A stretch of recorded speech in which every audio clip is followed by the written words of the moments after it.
What's up, everybody? Welcome to the channel. Hopefully welcome back.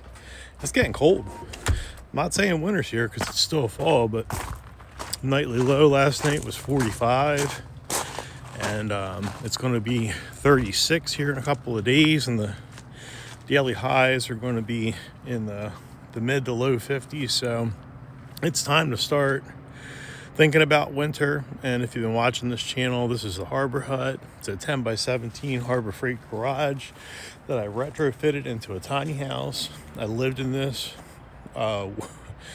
with between 1 and 2 dogs for 2 years, and it's since been moved over here. We kind of use it as a living room, if you will. Well, the tarp on there hasn't failed, but it's due to be replaced. So that's one of the things that we're going to be doing here shortly. But if you notice, I've got the front and back walls framed up with traditional lumber, and I recently, trimmed this out with some more of that shed board. Now, when I built the new tiny home, the dollhouse, I've got a couple pieces of this siding left over. So what I'm going to do is, prior to reskinning the outside of this, I'm going to redo this back wall with that shed siding, if you will. That way, whenever I go to reskin this thing, you can buy, they call it a 3-piece tarp kit from Harbor Freight. They sell it online for like $1.30 with free shipping. Whenever I go to replace this tarp, I don't have to, replace this back piece again. And it's not a big deal to take that window and the window trim out, but if I go to replace this back piece, I do need to take that window out to do that. So I think it'd be better to have the back of this in just wood, and it'd be, a little sturdier and more visually appealing, if you will. And so that's what we're going to work on today. And another thing that we're going to have coming up is I'm going to install a Vevor diesel heater in here, and then also in the dollhouse as well. Now, these things are pretty neat. They're a little controversial, I guess, when it comes to the safety factor. Anytime that you've got any type of what I'm going to refer to as combustion heat, there are risk factors like carbon monoxide, carbon dioxide, fires, all that type of stuff. But one thing that, we've got to do is protect our solar system thermically, if you know what I'm saying. I've got these lithium iron phosphate batteries. They have a BMS that will prevent these things from charging at a certain point, and I think it's around 32 degrees. Now, I could try and heat this space and this space off of infrared heaters. This I had previously heated off of a 1500 watt infrared heater as low as 5 degrees, very, very comfortably able to maintain 75 degrees, just cycle it on and off the thermostat. But that's a lot of load on my solar system. I've only got around 13,000 kilowatts of or 13,000 watt hours of battery capacity. So without completely redoing my system, we've got to work with what we got. So I'd like to have this diesel heater back up. So yeah, that's the idea behind that. Go inside real quick. It's a little messy in here, but what's up, little buddy? I'm gonna have to pull this window out, like I was saying. Here's a solar system if you've never seen that before. But this thing actually puts out heat. There's 2 fans here that keep the circuit boards and whatnot cool. So I think this thing is going to help supplement that heater. And I ordered 2 of them, one for this place and one for the next door, and they have Bluetooth, so I believe I can hook them up to my Wi-Fi and I can control them remotely, so that'll be neat. But yeah, let's quit with the yip yap and get to working.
we got those pieces cut and put in. All that stuff came out real nice, which was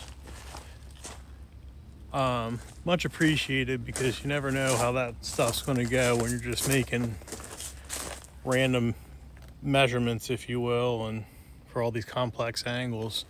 So I ran into a little bit of an issue. You know, it's been, I don't know, 3 or 4 years since I originally made this. If you notice, so down here, we're going from about 1 inch to the top, which is about 1.5 inches. So I don't remember what the deal is. Obviously, you know, we're turning a Harbor Freight portable garage into a structure, and I don't remember what the exact situation was, if it was, you know, kind of getting pulled out of plumb one way or another. But it seems to me like I built this frame around the perimeter, and then I kind of installed the window in the middle of it. So I think what I did there was basically made the window square and level, and then kind of let the wall do what it did. So, you know, if I leave this the way it is, there's going to be a big void back here, and I'm trying to, you know, sheathe this in that shed material, that shed siding. So I think what I'm going to do is take that 1.5 inch insulation board, because I just got a bunch of these materials laying around, so I'm just kind of using what I got. It's like making a dinner out of leftovers or whatever. So I'm just going to take and go all around that window perimeter with that 1.5 inch insulation, the R7.5. And then what I'm going to have to do is rip a piece for the bottom, so we have a good nailer down there, and then probably like around the window or something like that. That seems like less work than ripping pieces for all around the perimeter, and they kind of need to be scribes, if you know what I'm saying, because this is out of plumb or level or square, whatever you want to call it. And plus there'd be a pretty big void back there like there was originally, and I don't want to have more permanent material like the wood up there and then have mice just turning it into a hotel. So that's what I think I'm going to do, in case you're wondering what's going on there. But yeah, we're just going to use materials that we got on hand and try and get this thing buttoned up. And I guess this one wall will be pretty heavily insulated, because there's already the R10 on the inside, and then that teal material that you see is R10 also, so that wall is R20, and then that center section there has a 7.5 in the middle, so it's 27.5. So after I get that out, this back wall will be R27.5. So I don't know what to say. You know, that's a lot of money in foam board or whatever, but we're just using what we got laying around, so whatever.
Just in case anybody was wondering what that was all about, this is what I was referring to, is just packing these pieces out. You can see we got a level plane here, and these pieces that I put in bring the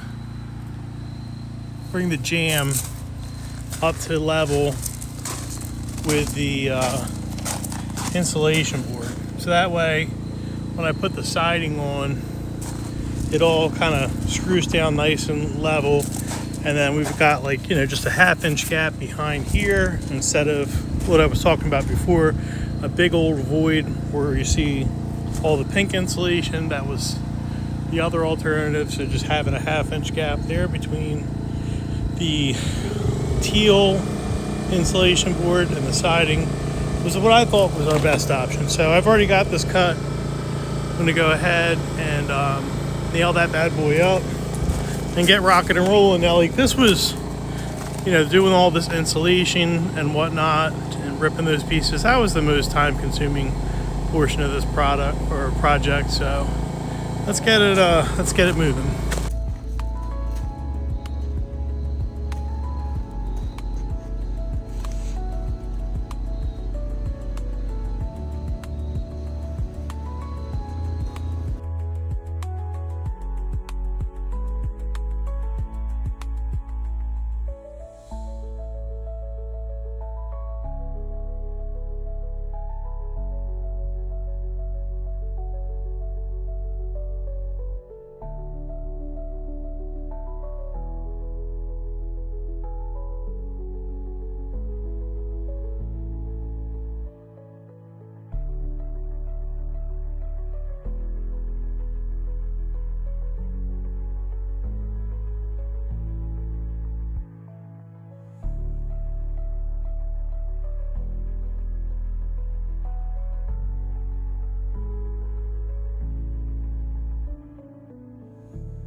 Well, got this all done. So now I've got to scrub this down with some cleaner, caulk the nail holes and around the window. That has a seal behind it already.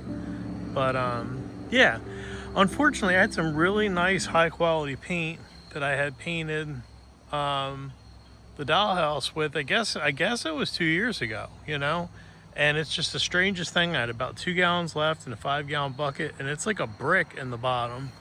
So I think what I'm going to do tomorrow morning is I'm going to clean this thing up and head off to Lowe's and get some more paint and maybe some lunch or something like that, and it'll hopefully be dry by the time I get back. And then I can start the painting process. And I got more cedar that I'm gonna put a little piece of baseboard down there, if you will, and I'm gonna reuse the trim that went around the window, but I'll probably end up pressure washing that.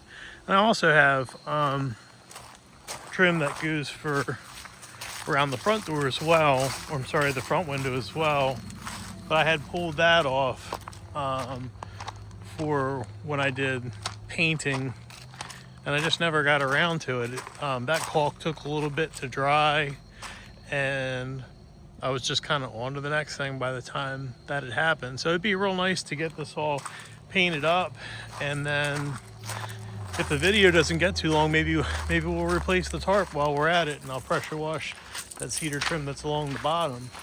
But I guess that's about it for this one. Appreciate you guys watching. Got any questions or comments? Don't be afraid, get in the comments box. Don't be shy. If you're still watching this video and you're not subscribed yet, and you like what you're seeing, free subscription. We're not charging anything for it, so if you don't mind, it helps me out, and maybe you get to see something that you find interesting every once in a while. I appreciate you guys watching, and I'll see you all in the next one.